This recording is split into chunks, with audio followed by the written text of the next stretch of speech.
누군가를 좋아하면 그 사람의 숨결까지 느껴지는 것 같고 헤어지면 세상이 통째로 무너지는 것 같은 사람이 있습니다.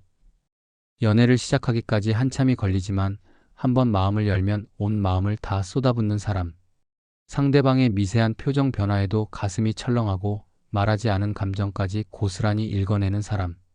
사주명리에서는 이런 극단적인 감수성과 깊은 공감, 능력을 가진 사람들에게서 공통적으로 발견되는 기운이 있다고 봅니다.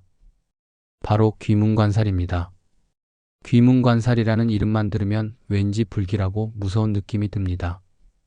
한자 그대로 풀면 귀신의 문을 관장하는 살이라는 뜻이니 겁이 날 수밖에 없습니다.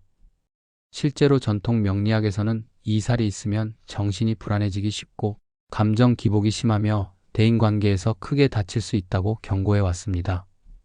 하지만 현대 명리학의 관점에서 보면 귀문관살은 단순한 흉살이 아닙니다. 보이지 않는 것을 감지하는 능력, 다른 사람이 미처 알아차리지 못하는 분위기와 감정의 흐름을 먼저 느끼는 예민한 감각, 그리고 한 가지에 깊이 몰입하는 놀라운 집중력을 함께 품고 있는 양면적인 기운입니다. 문제는 이 강렬한 감수성이 연애와 인간관계에서 가장 크게 빛나는 동시에 가장 깊은 상처를 남기기도 한다는 점입니다. 오늘 이 영상에서는 귀문관살을 가진 사람들이 사랑과 관계 속에서 어떤 패턴을 반복하는지, 왜 유독 인간관계에서 많이 다치는지, 그리고 이 기운을 가진 사람이 건강하게 관계를 맺기 위해서는 무엇이 필요한지를 하나하나 짚어보겠습니다. 귀문관살을 가진 사람의 인간관계를 한 문장으로 요약하면 이렇습니다. 사람을 많이 못 만나는 게 아니라 아무나 만나면 내가 무너진다. 이 말이 핵심입니다. 주변에서 보면 귀문관살을 가진 사람이 사회성이 없어 보이는 경우가 종종 있습니다. 모임에 잘 나오지 않고 단체 활동을 꺼리고 사람이 많은 자리에서 유독 지쳐 보이기도 합니다. 그래서 흔히 내성적이라거나 사교성이 부족하다는 평가를 받곤 합니다. 하지만 이것은 완전히 잘못된 해석입니다. 귀문관살을 가진 사람이 관계를 피하는 것처럼 보이는 진짜 이유는 사회성의 문제가 아니라 감각 과부하 때문입니다. 보통 사람들은 누군가를 만나면 상대의 말, 표정, 행동 정도를 인식합니다. 그런데 귀문관살을 가진 사람은 거기서 멈추지 않습니다. 상대가 말하지 않은 감정, 숨기고 있는 불안, 웃고 있지만 실제로는 힘들어하는 기색, 목소리 톤에 담긴 미세한 떨림까지 전부 감지합니다. 마치 다른 사람의 감정이 자기 몸속으로 그대로 흘러들어오는 것과 같습니다. 한두 명을 만날 때는 이 능력이 깊은 공감으로 작용합니다. 상대방은 이 사람과 있으면 왠지 모르게 편안하고 다 이해받는 느낌이 든다고 말하곤 합니다. 하지만 여러 사람을 동시에 만나거나 감정적으로 복잡한 사람과 오래 함께하면 상황이 완전히 달라집니다. 들어오는 감정의 양이 처리할 수 있는 한계를 넘어서기 때문입니다. 머리가 무거워지고 원인 모를 피로감이 밀려오고 심하면 그 자리에서 갑자기 아무 말도 하고 싶지 않아지는 상태가 됩니다. 이것이 바로 감각 과부하입니다. 그래서 귀문관살을 가진 사람에게 인간관계의 핵심은 얼마나 많은 사람을 만나느냐가 아닙니다. 얼마나 안전한 사람을 만나느냐, 그리고 만남 이후에 자신을 회복할 시간을 확보할 수 있느냐가 관계의 질을 결정짓습니다. 이 구조를 이해하지 못하면 스스로를 사회 부적응자로 오해하게 되고 억지로 사람들 속에 끼어 더 크게 소모되는 악순환에 빠지게 됩니다. 귀문관살을 가진 사람의 연애 패턴에는 놀라울 만큼 일관된 특징들이 있습니다. 본인은 매번 다른 연애를 한다고 느끼지만 밖에서 보면 거의 같은 구조가 반복됩니다. 하나씩 짚어보겠습니다. 첫 번째 특징은 시작이 느리다는 것입니다. 대신 한번 시작되면 믿을 수 없을 만큼 깊어집니다. 귀문관살을 가진 사람은 누군가에게 쉽게 호감을 느끼지 않습니다. 겉모습이 좋다거나 분위기가 괜찮다는 정도로는 마음이 움직이지 않습니다.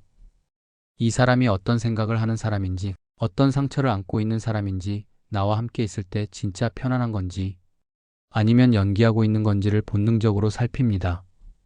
그래서 소위 말하는 썸 단계가 유독 깁니다. 상대방 입장에서는 이 사람이 나를 좋아하는 건지 아닌 건지 도무지 알 수가 없어서 답답해하는 경우가 많습니다. 하지만 귀문관살을 가진 사람의 내면에서는 이미 엄청난 양의 감정 처리가 진행되고 있습니다. 상대를 관찰하고 느끼고 분석하고 그 사이에서 자기 감정까지 정리하느라 에너지를 상당히 소모하고 있는 것입니다. 그리고 마침내 마음을 열기로 결정하면 그때부터는 완전히 달라집니다.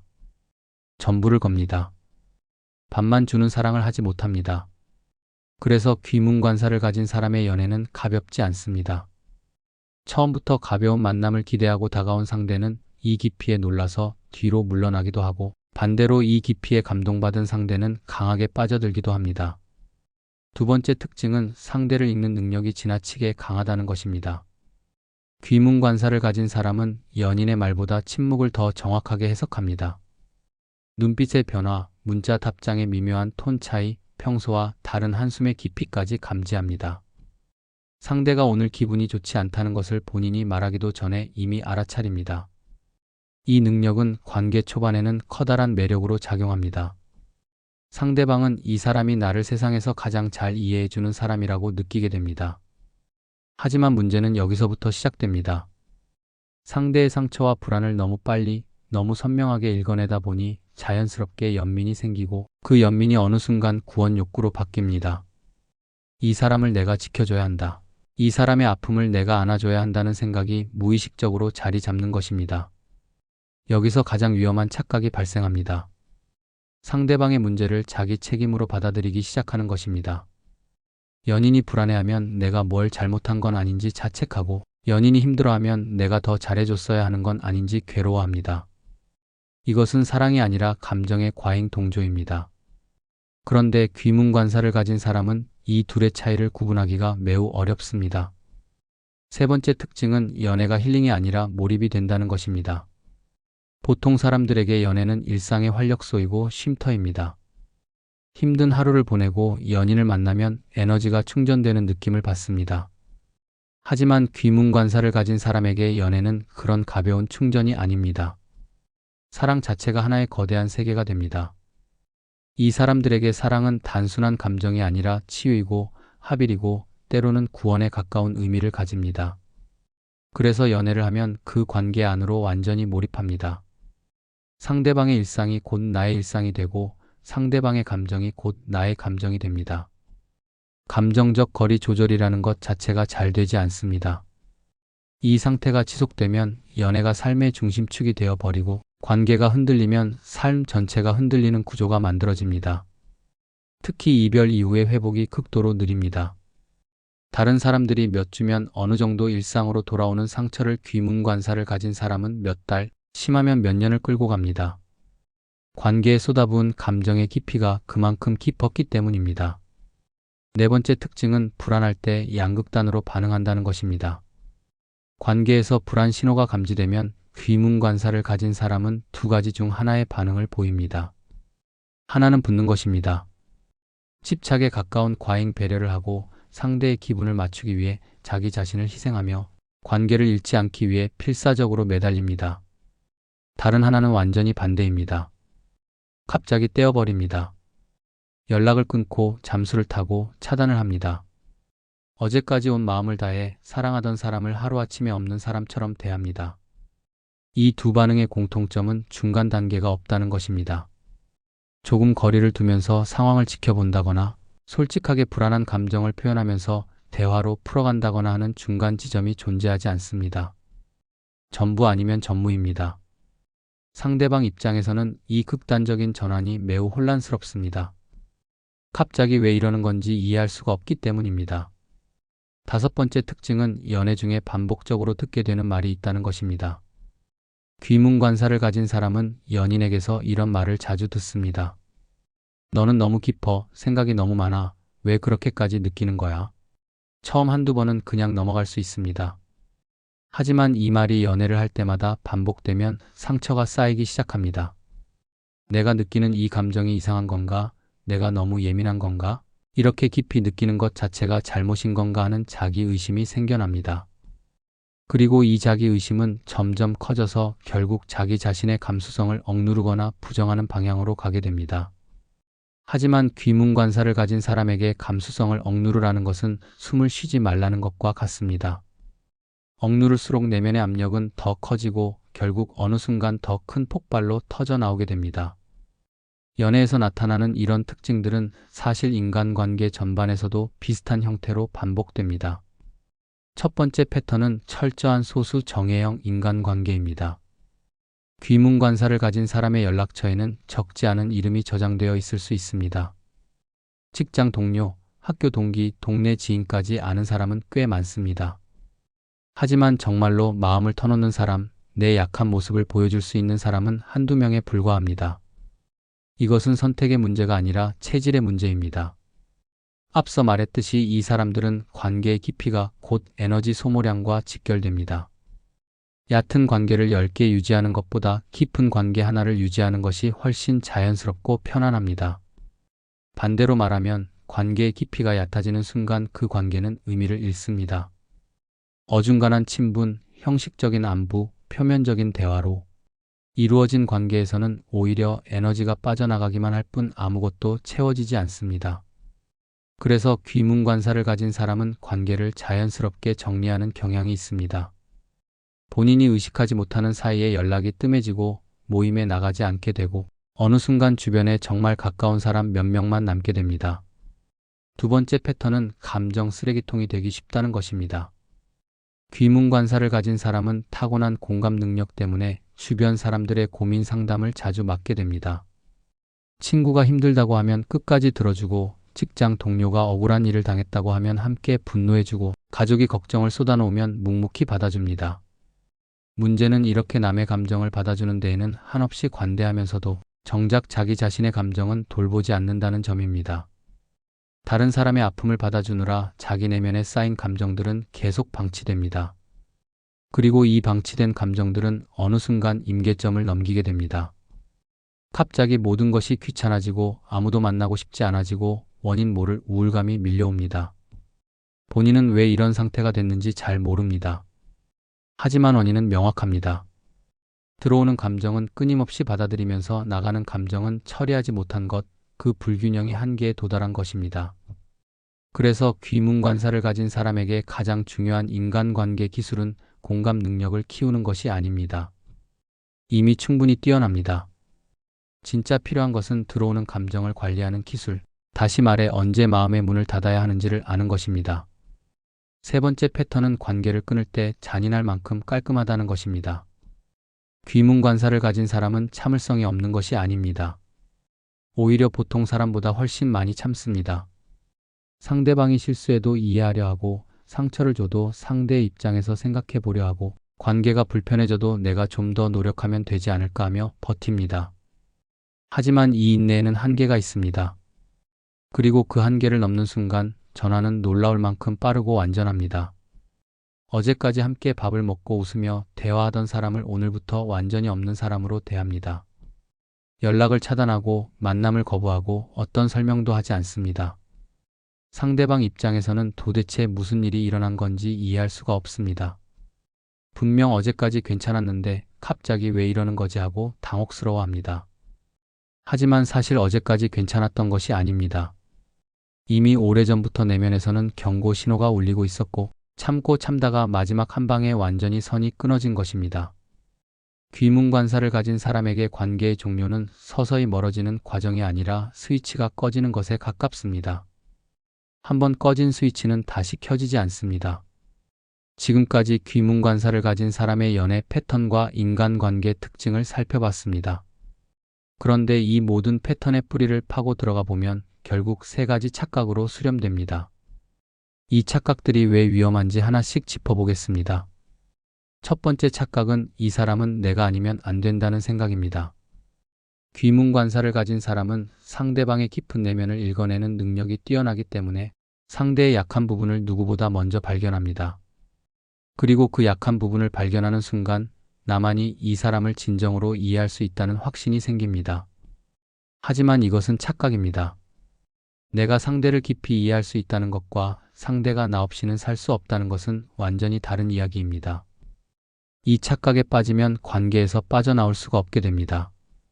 관계가 이미 나를 소모시키고 있는데도 내가 떠나면 이 사람이 무너질 거라는 생각 때문에 붙들려 있게 되는 것입니다. 두 번째 착각은 끝없이 이해해 주는 것이 사랑이다라는 믿음입니다. 귀문관사를 가진 사람은 공감 능력이 뛰어나기 때문에 상대방의 실수나 잘못까지도 그 사람의 상처와 맥락 속에서 이해하려 합니다. 한두 번은 아름다운 배려입니다.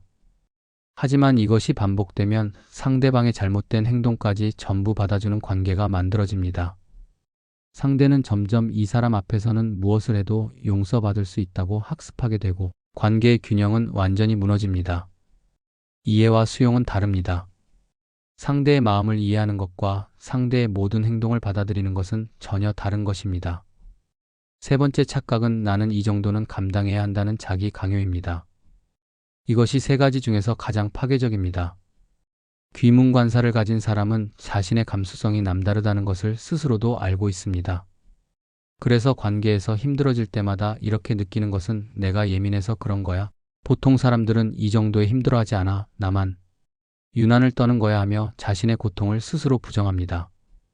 하지만 이것은 감당이 아니라 자기 학대입니다. 감당해야 한다는 생각이 반복되면 자기 자신의 한계 신호를 무시하게 되고 결국 몸과 마음이 동시에 무너지는 지점까지 가게 됩니다. 이 세 가지 착각의 공통점은 귀문관살이 가진 뛰어난 감수성을 능력이 아니라 소모품으로 만들어버린다는 것입니다. 그렇다면 귀문관사를 가진 사람에게는 어떤 상대가 잘 맞을까요? 사실 정답은 간단합니다. 이 사람의 깊은 감수성을 존중하면서도 그 감수성에 기대지 않는 사람이 맞습니다. 구체적으로 보면 감정 기복이 적고 자기 삶이 안정되어 있는 사람이 좋습니다. 귀문관사를 가진 사람은 상대의 감정 변화를 전부 흡수하는 체질이기 때문에 상대방 자체가 안정적이어야 관계도 안정됩니다. 또한 혼자 있는 시간을 존중해 줄 수 있는 사람이어야 합니다. 귀문관사를 가진 사람에게 혼자만의 시간은 사치가 아니라 생존에 필요한 회복 시간입니다. 이것을 이해하지 못하고 왜 나를 안 만나려고 하느냐며 섭섭해하는 사람과는 갈등이 끊이지 않게 됩니다. 그리고 무엇보다 중요한 것은 말로 소통이 가능한 사람이어야 한다는 점입니다. 귀문관사를 가진 사람은 말하지 않아도 상대의 감정을 읽어내지만 상대방도 똑같이 읽어주기를 기대하면 관계는 금방 지칩니다. 자기 감정을 말로 표현할 줄 아는 사람이 옆에 있어야 불필요한 감정 소모가 줄어듭니다. 반대로 특히 피해야 하는 유형도 분명합니다. 감정적으로 의존하는 성향이 강한 사람, 자기 인생의 모든 불행을 남의 탓으로 돌리는 피해자 서사가 강한 사람, 그리고 너만이 나를 이해해라는 말을 자주 하는 사람은 귀문관사를 가진 사람에게 가장 위험한 상대입니다. 이런 유형의 사람들은 귀문관살의 공감 능력과 구원 본능을 정확하게 자극합니다.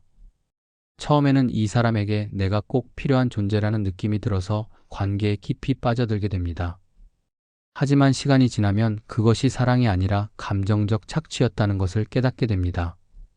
문제는 그때쯤이면 이미 빠져나오기 어려울 만큼 깊이 들어가 있다는 것입니다. 지금까지 귀문관사를 가진 사람이 연애와 인간관계에서 어떤 패턴을 반복하는지, 어떤 착각에 빠지기 쉬운지, 어떤 상대를 만나야 하고 어떤 상대를 피해야 하는지를 살펴봤습니다. 그렇다면 이 모든 것을 알고 난 뒤에 실제로 필요한 것은 무엇일까요? 결국 기술입니다. 알고 있는 것과 실천할 수 있는 것은 다릅니다. 귀문관사를 가진 사람이 관계 속에서 자기 자신을 지키면서도 깊은 사랑을 할 수 있으려면 반드시 익혀야 하는 기술이 세 가지 있습니다. 첫 번째 기술은 감정의 동조와 책임을 분리하는 것입니다. 이것이 가장 근본적이고 또 가장 어려운 기술입니다. 귀문관사를 가진 사람은 상대의 감정을 느끼는 순간 그 감정에 자동으로 동조됩니다. 상대가 슬프면 나도 슬퍼지고 상대가 불안하면 나도 불안해집니다. 여기까지는 자연스러운 공감입니다. 문제는 그 다음 단계입니다. 공감을 넘어서 그 감정을 해결해 줘야 한다는 책임감까지 느끼기 시작하는 것입니다. 하지만 분명히 구분해야 합니다. 상대의 감정을 함께 느껴주는 것은 가능하지만 상대의 감정을 대신 해결해 주는 것은 불가능합니다. 공감은 할 수 있지만 해결은 상대 자신의 몫입니다. 이 경계를 세우지 못하면 모든 관계에서 감정적으로 탈진하게 됩니다. 구체적으로 연습하는 방법은 이렇습니다. 상대가 힘든 이야기를 할 때 마음속으로 이 한 문장을 떠올리는 것입니다. 나는 지금 이 사람의 마음을 느끼고 있지만 이 감정의 주인은 내가 아니다. 이 한 문장이 동조와 책임 사이에 얇지만 단단한 경계선을 만들어줍니다. 두 번째 기술은 혼자 회복하는 루틴을 확보하는 것입니다. 귀문관사를 가진 사람이 흔히 저지르는 실수가 있습니다. 관계 안에서 회복하려 하는 것입니다. 연인과 함께 있으면서 동시에 에너지를 충전하려 하는 것입니다. 하지만 이것은 구조적으로 불가능합니다. 함께 있는 동안에는 상대의 감정이 계속 들어오기 때문입니다. 아무리 편안한 상대라 해도 함께 있는 것 자체가 에너지를 소모하는 과정입니다. 그래서 반드시 혼자만의 시간이 필요합니다. 이것은 상대를 사랑하지 않아서가 아니라 상대를 온전히 사랑하기 위해 필요한 준비 시간입니다. 산책이든 명상이든 아무 생각 없이 멍하니 앉아있는 시간이든 자신만의 방식으로 감정을 비우고 돌아오는 루틴을 반드시 만들어야 합니다. 이 루틴이 없으면 관계가 길어질수록 점점 지쳐가게 되고 결국 사랑하는 사람 곁에 있으면서도 외롭다는 모순적인 감정에 시달리게 됩니다. 세 번째 기술은 사랑을 역할로 착각하지 않는 것입니다. 귀문관사를 가진 사람은 연애를 시작하면 무의식적으로 자기 자신에게 역할을 부여합니다. 이 사람을 치유해주는 사람, 이 사람을 지켜주는 사람, 이 사람의 아픔을 받아주는 사람. 하지만 이것은 연인의 역할이 아닙니다. 이것은 치료사의 역할입니다. 사랑은 상대방을 구조하는 것이 아니라 함께 걸어가는 것입니다.